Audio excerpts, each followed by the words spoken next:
कि अब ज्यादा दिन नहीं बचे हैं इस सरकार के। 2024 में निजाम बदलने जा रहा है, हुकूमत बदलने जा रही है और हुकूमत बदलेगी तो नाना पटोले साहब ने आपसे वादा किया है, मैं भी आपसे वादा कर रहा हूं कि आपके लिए अपनी सरकार से भी लड़ना पड़ेगा, तो लड़ करके भिवंडी के लोगों के लिए वो तमाम चीजें मुहैया करवाई जाएंगी जो इस उद्योग को सहारा देंगी। हम नारे, झूठे नारे नहीं देते, हम जुमले नहीं देते। भाजपा ने नारा क्या दिया? बहुत हुई महंगाई की मार, अब की बार मोदी सरकार। याद है ये नारा? और हालत क्या हो गई कि जो 400 रुपए का गैस सिलेंडर था वो 1200 का कर दिया, जो पेट्रोल डीजल 58 रुपए का था वो 100 रुपए का कर दिया। आटा, चावल, दूध, दही, पनीर, छाछ, लस्सी, यहां तक कि पेंसिल तक पर जीएसटी लगा दी। भारतीय जनता पार्टी की सरकारें वो सरकारें हैं कि जो अपनी आइडियोलॉजी की फिल्मों पर टैक्स माफ करती हैं और कफन पर जीएसटी लगाती हैं। यह है भारतीय जनता पार्टी की असलियत। 10 लाख का सूट पहन करके अपने उद्योगपति दोस्तों को गले लगाते रहे। आज इस देश में जो काम प्रधानमंत्री को करना चाहिए वो राहुल गांधी कर रहे हैं। मणिपुर में पिछले 4 महीने से सैकड़ों लोग मारे गए हैं, घर जलाए जा रहे हैं, लेकिन बोल कौन रहा है? वहां उनके आंसू पोंछने के लिए कौन गया? राहुल गांधी। प्रधानमंत्री जी नहीं गए। ट्रक ड्राइवरों के साथ राहुल गांधी खड़े हैं, यूपीएससी की तैयारी करने वाले छात्रों के साथ राहुल गांधी खड़े हैं, फर्नीचर बनाने वाले लकड़ी के कारोबारियों के साथ राहुल गांधी खड़े हैं, किसानों के साथ धान रोपते हुए राहुल गांधी खड़े हैं। यह है राहुल गांधी के भारत जोड़ने का मिशन। और उन्होंने जो वायदे किए हैं वो कांग्रेस पार्टी का वादा है, नरेंद्र मोदी जी के जुमलों की तरह वादा नहीं है हमारा। हम जो वादा करते हैं वो पूरा करते हैं, हम जो नारे देते हैं उसे पूरा करते हैं। आने वाला वक्त आपका है, ये सोच के, ये जहन बना के रहिए कि ये ताकतें कितना भी डराने धमकाने की कोशिशें करें, लेकिन हमेशा इस बात का ख्याल रखिएगा कि जालिम उतने भी जालिम नहीं है जितना फिरौन था, और आप उतने भी मजलूम नहीं है जितना मूसा की उम्मत थी। इसलिए अपने अंदर से डर निकालिए। वो चाहते हैं कि आप डर जाएं, घर बैठ जाएं, कुछ बोले ना, अपने हक के लिए आवाज ना बुलंद करें। यही तो वो चाहते हैं कि कहां सोया है चौकीदार, कहां सोया है चौकीदार। भाइयों बहनों, याद है ना? याद है ना भाइयों बहनों? बहुत हुई महंगाई की मार, अब की बार मोदी सरकार। बहुत हुआ नारी पर वार, अब की बार मोदी सरकार। मैं कभी कभी सोचता हूं कि प्रधानमंत्री जी जब ये अपने नारे खुद किसी दिन सुनते होंगे तब कितना हंसते होंगे, उनको कितनी हंसी आती होगी, और सोचते होंगे कि बढ़िया मूर्ख बनाया हमने लोगों को। तब मैं उनसे पूछ रहा हूं कि कहां सोया है चौकीदार, कहां सोया है चौकीदार, कहां सोया है चौकीदार, कहां सोया है चौकीदार, कहां सोया है चौकीदार, कहां सोया है चौकीदार। पेट्रोल और डीजल की कीमत रही सेंचुरी मार, कहां सोया है चौकीदार, कहां सोया है चौकीदार। बस एक ही बात कही कि कर्नाटक की जीत अच्छी है, कार्यकर्ताओं को बधाई, लेकिन जब तक दिल्ली नहीं जीतेंगे तब तक जीत अधूरी रहेगी। उनकी जो ये जिद है, उनका जो ये जुनून है, जब मीडिया पूछती है कि इमरान साहब कर्नाटक की जीत पर आप क्या कहेंगे, तो मैं एक ही बात कहता हूं कि महाराष्ट्र, मध्य प्रदेश और कर्नाटक 3 वो बड़े स्टेट थे जहां भारतीय जनता पार्टी ने लोकतंत्र को लूट करके सरकार बनाई थी। कर्नाटक का रिजल्ट हमारे सामने है, आने वाले दिनों में मध्य प्रदेश का रिजल्ट उससे अच्छा होगा।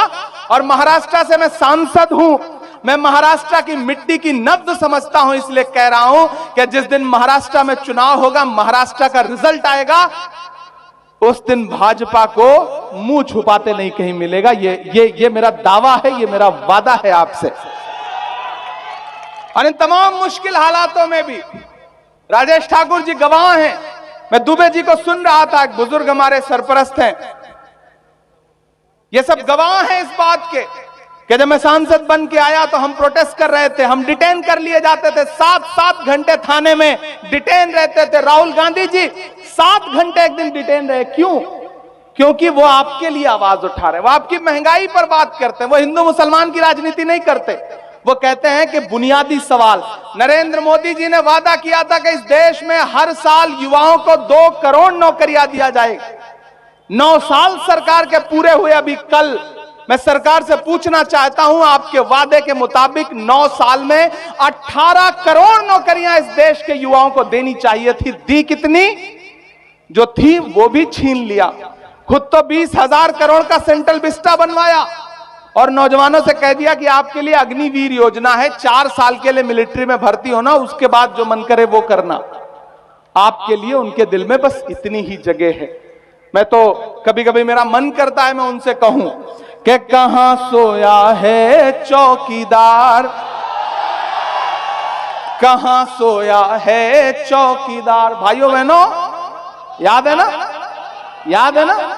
भाइयों बहनों, बहुत हुई महंगाई की मार, अब की बार मोदी सरकार। बहुत हुआ नारी पर वार, अब की बार मोदी सरकार। मैं कभी कभी सोचता हूं कि प्रधानमंत्री जी जब ये अपने नारे खुद किसी दिन सुनते होंगे तब कितना हंसते होंगे, उनको कितनी हंसी आती होगी और सोचते होंगे कि बढ़िया मूर्ख बनाया हमने लोगों को। तब मैं उनसे पूछ रहा हूं कि कहां सोया है चौकीदार, कहां सोया है चौकीदार, कहां सोया है चौकीदार, कहां सोया है चौकीदार, कहां सोया है चौकीदार, कहां सोया है चौकीदार। पेट्रोल और डीजल की कीमत रही सेंचुरी मार, कहां सोया है चौकीदार, कहां सोया है चौकीदार। गैस सिलेंडर की कीमत भी 1,000 के पार, कहां सोया है चौकीदार, कहां सोया है चौकीदार। कि चाय बेचने वाला पूरा भारत बेच रहा है।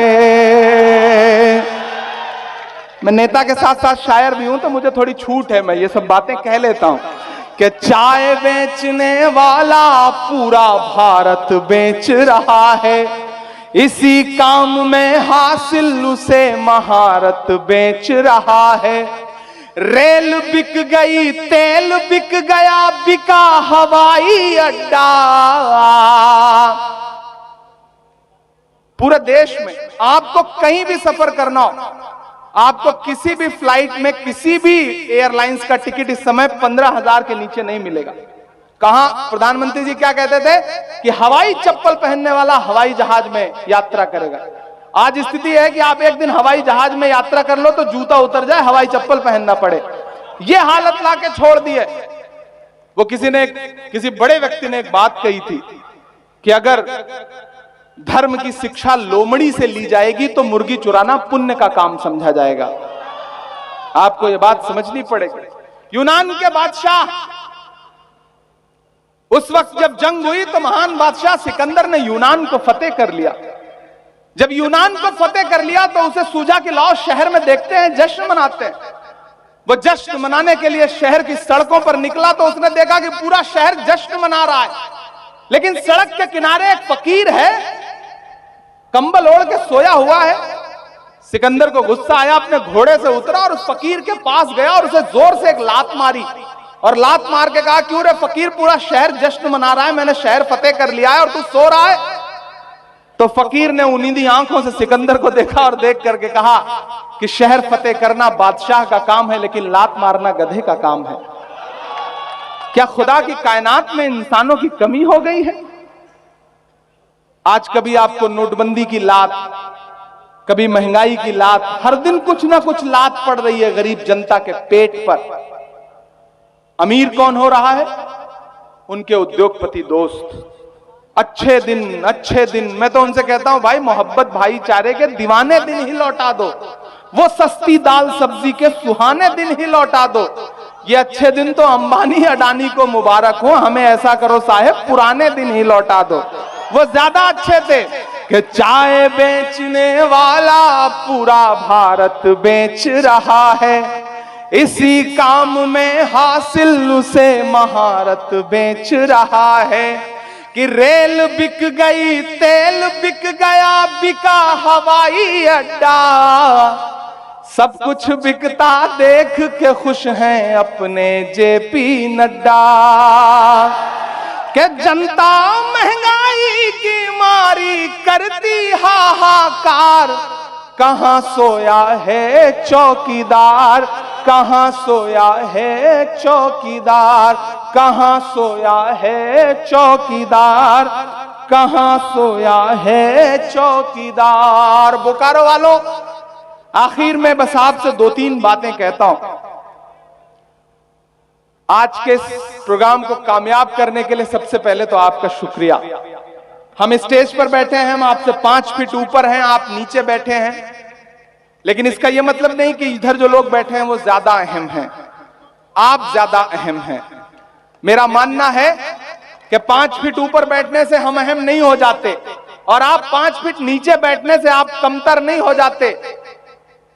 ये तराजू है, एक पलड़ा 5 फीट ऊपर है, एक 5 फीट नीचे, लेकिन तराजू का वही पलड़ा नीचे होता है जो ज्यादा वजनदार होता है। आप ज्यादा वजनदार लोग हैं, और पिछले 4.5-5 घंटे से आप सारे लोग बैठे हैं। हाँ, मैं सेल्फी भी लूंगा, ये कार्यक्रम तो जरूरी है, बिना इसके मुझे भी पता है मैं जा नहीं पाऊंगा। आपकी सारी मांग की आपूर्ति की जाएगी, अब वो सारे काम किए जाएंगे, भी जाते हुए सेल्फी भी ले लेंगे। तो मैं आपसे ये कहना चाह रहा हूं, अच्छा इन दिनों लगातार पार्लियामेंट में बैठता हूं, सामने मोदी जी बैठते हैं, तो सेल्फी वाला रोग थोड़ा और सांसदों के अंदर आ गया है, तो वो सारे कार्यक्रम किए जाएंगे। मैं आपसे बस इतना कह रहा हूं कि आप बहुत अहम लोग हैं। नजीब की मां के आंसुओं का दर्द यूनिवर्सिटी से जोड़ करके पार्लियामेंट में बोलना था। मुझे अलीगढ़ यूनिवर्सिटी में पुलिस की जारी की गई लाठियों के खिलाफ बोलना था। जामिया यूनिवर्सिटी में लाइब्रेरी में छोड़ी गई आंसू गैस के खिलाफ बोलना था। और उसके बाद मुझे लगा कि मुझे सबसे जरूरी बात है जिसके लिए बोलना है, वो है बुनकरों का मुद्दा। मैंने रशीद ताहिर साहब से बात की और मैंने उनसे कहा कि मुझे भिवंडी का जो बुनकर उद्योग है उसके बारे में कुछ बताइए, मुझे सुनना है। उन्होंने मुझे ब्रीफ किया, मैंने कुछ और साथियों से बात की, और फिर मैंने फैसला किया कि मैंने पार्लियामेंट में आवाज उठा दी। महज आवाज उठाने भर से काम नहीं होगा, मुझे पूरे हिंदुस्तान के हर उस शहर में जाना है जहां बुनकर भाई रहते हैं, कोई उनकी बात सुनने के लिए तैयार नहीं है। तो बतौर माइनॉरिटी डिपार्टमेंट के अध्यक्ष के मैंने फैसला किया कि मैं पूरे हिंदुस्तान में जाऊंगा और वो तमाम शहर जहां बुनकर रहते हैं वहां पर भारत जोड़ो बुनकर सम्मेलन करूंगा। हमने शुरुआत की बोकारो से। यहां झारखंड प्रदेश कांग्रेस कमेटी अल्पसंख्यक विभाग के अध्यक्ष मंजूर अंसारी साहब बैठे हैं, बुनकरों के बड़े नेता और झारखंड में मुसलसल काम कर रहे अनवार अंसारी साहब बैठे हैं। मैंने इनसे कहा कि मुझे एक बुनकर सम्मेलन करना है, तो इन्होंने कहा आइए हम बोकारो में करते हैं, रांची में करते हैं। हमने वहां से शुरुआत की। फिर हमने मालेगांव के साथियों से बात की, हमने कहा कि मुझे मालेगांव में आना है और बुनकर भाइयों से बात करनी है। आज भिवंडी में आपके बीच में खड़ा हूं। मैं आपसे यह कहना चाहता हूं कि भिवंडी वालों, आपकी दुश्वारियां कई हैं।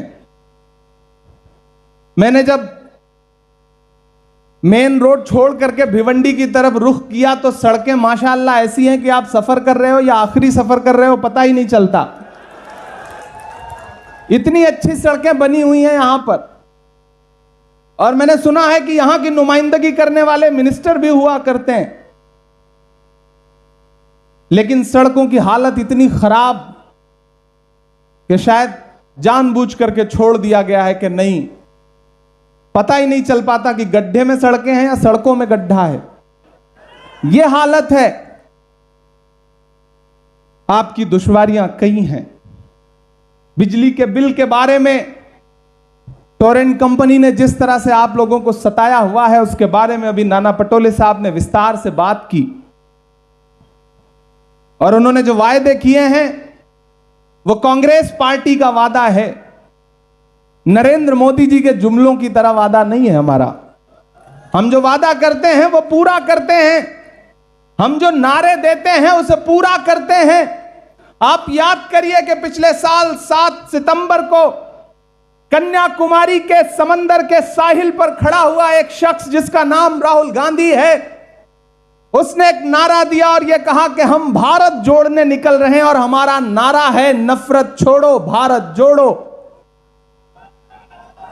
वो जब उस नारे के साथ आगे बढ़े, मैं गवाह हूं उस लम्हे का, नाना पटोले साहब गवाह हैं उस लम्हे के, ये वहां मौजूद थे कि जब हम समंदर के किनारे खड़े थे तो हम खुद नहीं समझ पा रहे थे कि ये 4000 किलोमीटर का पैदल सफर तय कैसे होगा।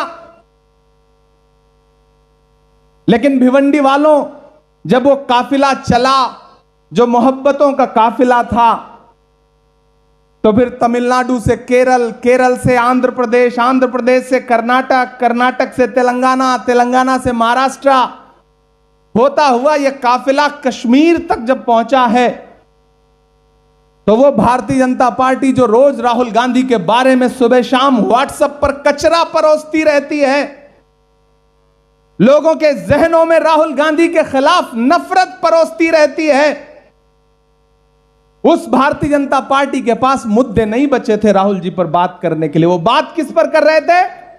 भारतीय जनता पार्टी के ऑफिशियल ट्विटर हैंडल पर क्या पोस्ट किया गया? राहुल गांधी की टी शर्ट पोस्ट की गई और उसका रेट पता कर रहे थे भाजपा वाले। यात्रा और आगे बढ़ी तो फिर क्या कि राहुल गांधी के दाढ़ी के बाल तो सद्दाम हुसैन से मिलते हैं, उनकी दाढ़ी में कितने बाल हैं, दाढ़ी के बाल गिन रहे थे। लेकिन वो शख्स चला तो अकेला था। लिबास क्या था? एक सफेद कलर की टी शर्ट और एक ट्राउजर और एक जूता। लेकिन आप यकीन करें भिवंडी वालों कि उस शख्स की सादगी में, उस शख्स की जिद में इतनी ताकत, इतनी कुव्वत थी कि जैसे जैसे वो काफिला आगे बढ़ रहा था वैसे वैसे लग रहा था कि हां, मुल्क में नफरतें कम हो रही हैं। मैं गवा रहा हूं उस यात्रा का, और हमने इस सम्मेलन का नाम भारत जोड़ो इसीलिए रखा क्योंकि मैं उन लम्हों का गवा रहा हूं। मुझे याद है कि जब यात्रा कर्नाटक में थी, मांड्या एक जगह है, बेल्लारी और मांड्या के बीच में थी यात्रा, तो मैं एक ऐसा वाकया सुनाता हूं कि एक 80-82 साल की बुजुर्ग अम्मा उस यात्रा के जिधर से गुजर रही थी उस सड़क पर खड़ी थी। लाखों का हुजूम था राहुल गांधी के साथ। उन्होंने अपने हाथ में खीरा ले रखा था, खीरा, ककड़ी जो आप खाते हैं, हम आप खाते हैं, उनके हाथ में 2-3 खीरा था। तो वहां के जो लोकल पत्रकार थे, जो वहां की जबान में, उनसे उन्होंने सवाल पूछा कि अम्मा आप इस यात्रा में क्या करने आई हैं? तो उन्होंने कहा कि बेटा मैं राहुल गांधी को देखने आई हूं और उसके लिए खीरा लेकर के आई हूं। मैं चश्मदीद हूं उन लम्हों का, इसलिए यह बात आपको बता रहा हूं। तो लोगों ने पूछा कि खीरा लाने का क्या मतलब है? तो उस अम्मा ने कहा कि बेटा इसकी दादी ने, यानी कि इंदिरा गांधी ने जब भूमि सुधार कानून लागू किया था तो मुझे एक टुकड़ा जमीन मिली थी, यह खीरा उसी जमीन का है, मैं उसको देने के लिए लाई हूं। हमने वो लम्हे देखे इस यात्रा के दौरान, और 4.5 महीने बाद 4000 किलोमीटर का सफर तय करके यात्रा जब कश्मीर पहुंची, तो वो नरेंद्र मोदी जी जो कहते थे कि राहुल गांधी तो शहजादा है, राजकुमार है, अमित शाह जी कहते थे कि राहुल गांधी तो शहजादे हैं, राजकुमार हैं, मैं आज यहां खड़ा होकर के उनसे कहना चाहता हूं कि प्रधानमंत्री जी, गृह मंत्री जी, आप जिसे शहजादा कहते थे, आप जिसे राजकुमार कहते थे, उसने एक टी शर्ट में हिंदुस्तान की सड़कों की धूल फांकी हिंदुस्तान के लोगों का दर्द समझने के लिए। और आप क्या करते रहे? आप 10 लाख का सूट पहन करके अपने उद्योगपति दोस्तों को गले लगाते रहे। आज इस देश में जो काम प्रधानमंत्री को करना चाहिए वो राहुल गांधी कर रहे हैं। मणिपुर में पिछले 4 महीने से सैकड़ों लोग मारे गए हैं, घर जलाए जा रहे हैं, लेकिन बोल कौन रहा है? वहां उनके आंसू पोंछने के लिए कौन गया? राहुल गांधी। प्रधानमंत्री जी नहीं गए। ट्रक ड्राइवरों के साथ राहुल गांधी खड़े हैं, यूपीएससी की तैयारी करने वाले छात्रों के साथ राहुल गांधी खड़े हैं, फर्नीचर बनाने वाले लकड़ी के कारोबारियों के साथ राहुल गांधी खड़े हैं, किसानों के साथ धान रोपते हुए राहुल गांधी खड़े हैं। यह है राहुल गांधी के भारत जोड़ने का मिशन। हम नारे, झूठे नारे नहीं देते, हम जुमले नहीं देते। भाजपा ने नारा क्या दिया? बहुत हुई महंगाई की मार, अब की बार मोदी सरकार। याद है ये नारा? और हालत क्या हो गई कि जो 400 रुपए का गैस सिलेंडर था वो 1200 का कर दिया, जो पेट्रोल डीजल 58 रुपए का था वो 100 रुपए का कर दिया। आटा, चावल, दूध, दही, पनीर, छाछ, लस्सी, यहां तक कि पेंसिल तक पर जीएसटी लगा दी। भारतीय जनता पार्टी की सरकारें वो सरकारें हैं कि जो अपनी आइडियोलॉजी की फिल्मों पर टैक्स माफ करती हैं और कफन पर जीएसटी लगाती हैं। यह है भारतीय जनता पार्टी की असलियत। और कल उन्होंने क्या किया? अपने ट्विटर हैंडल पर, ऑफिशियल ट्विटर हैंडल पर राहुल गांधी का एक पोस्टर लोड किया और उसमें 10 सर लगाए और यह लिखा कि राहुल गांधी तो रावण हैं। मैं भारतीय जनता पार्टी के लोगों से कहना चाहता हूं कि नहीं, राहुल गांधी के 10 सर नहीं है। राहुल गांधी के तो सिर्फ एक सर है जिसमें मोहब्बत भरी हुई है, जिसमें जोड़ने की ताकत भरी हुई है। ये जो पोस्टर आपने जारी किया है, दरअसल ये आपकी सोच है। आप एक सर से महंगाई बढ़ा रहे हैं, एक सर से उद्योगपतियों के कर्जे माफ कर रहे हैं, एक सर से गरीबों को लूट रहे हैं। इतने सारे जो सर हैं दरअसल वो आपके हैं, राहुल गांधी के नहीं हैं। भिवंडी वालों, मैं यहां आपके सामने खड़ा होकर के ये कहना चाहता हूं, सरकार ने पिछले 7, 8, 9 साल में बड़ी साजिश करके आपके हाथ में जो छोटे छोटे कारोबार थे उनको प्लान करके बर्बाद किया। चाहे बुनकर उद्योग हो, चाहे सहारनपुर का लकड़ी का काम हो, चाहे मुरादाबाद का पीतल का काम हो, या फिर रामपुर का ताले का कारोबार हो, या अलीगढ़ का ताले का और रामपुर का चाकू का कारोबार हो। इन तमाम कारोबार जो आपके हाथ में थे, जिनकी वजहों से आप अपने हाथ के हुनर से 4 पैसा कमाते थे, किसी के सामने हाथ नहीं फैलाना पड़ता था आपको, उन तमाम उद्योगों को प्लान करके, साजिश करके बर्बाद किया इस हुकूमत ने। भिवंडी वालों, मुल्क एक मुश्किल दौर से गुजर रहा है। मैं दिल्ली से आया हूं और आपने देखा होगा कि हाकिम इस बीच कुछ ज्यादा ही परेशान है। इसी वजह से कलमकारों के, पत्रकारों के घरों पे छापे पड़ रहे हैं, उन्हें जेल भेजा जा रहा है। देश चुप है। पिछले दिनों जब इंडिया अलायंस ने 14 एंकरों को बॉयकॉट किया तो बहुत लोगों ने हो हल्ला मचाया कि कांग्रेस पार्टी तो अभिव्यक्ति की आजादी नहीं मानती है। मुझसे एक मीडिया के इंटरव्यू में लोगों ने पूछा कि आप क्या बोलेंगे इमरान साहब, आप तो शायर हैं, आप तो अभिव्यक्ति की आजादी की बात करते हैं, फ्रीडम ऑफ स्पीच की बात करते हैं, एंकरों को बॉयकॉट किया गया है, आप क्या बोलेंगे? मैंने एक बड़ी पते की बात कही। मैंने उनसे कहा, मेरे भाई, अगर पत्रकारों को सरकार बैन करे तो यह पत्रकारों के लिए गर्व की बात होनी चाहिए थी, लेकिन अगर एंकरों को विपक्ष बैन कर रहा है तो फिर यह आपके लिए सोचने का मकाम है कि आप कौन सा एजेंडा चला रहे हैं। मैंने उनसे कहा कि आपको एक काम और करना पड़ेगा कि एंकर और पत्रकार के बीच का फर्क भी समझना पड़ेगा। ये टीवी चैनलों पर अपने स्टूडियो में बैठ करके मुर्गा लड़ाने वाले लोग दरअसल ये पत्रकार नहीं है। बिल्कुल आपने देखा होगा ना, जो टीवी के डिबेट होते हैं, शो होते हैं, बिल्कुल ऐसा लगता है कि अवध के नवाब बैठे हैं और कई मुर्गे रखे गए हैं और वो आपस में मुर्गा लड़ा रहे हैं। ऐसे में इंडिया अलायंस फॉर्म होने के बाद जो माहौल पूरे देश में बना है, उसने यह तय कर दिया है कि निजाम बदलने जा रहा है। यह सरकार जाने वाली है। यहां पर हमारे